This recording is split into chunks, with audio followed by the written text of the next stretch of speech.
I've been trying to win this thing for over 9 years now. I was sure it would change my life, and now I'm sure it won't. They say that to achieve a significant goal in life, you need to gamify the process. Put goals, levels, incentives, punishments, etc., numbers. I have tried doing that, and I almost burned out, was not enjoying it, and was less motivated than before. One day, it all changed when I heard that the best things in life are useless. Useless like the many random things I have learned through the years. Shout out to my friend Antoine, who told me I was an expert at doing useless things. In today's world, that might seem like an insult, but 18 years ago, I was proud of being called an expert at the useless, and today, I'm even prouder. Many of the things I learn and enjoy are useless. The best example are my swimming skills. There is always a dad or a mom at our swim camps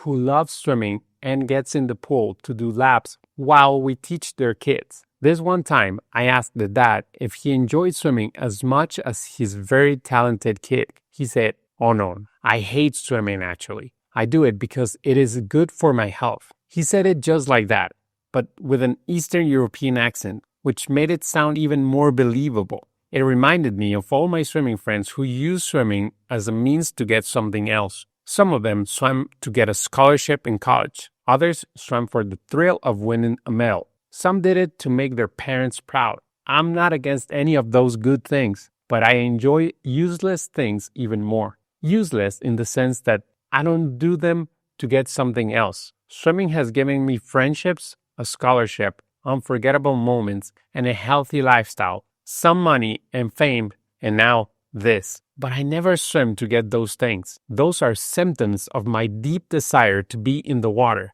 Trying to swim better is just a good excuse for spending more time in the water.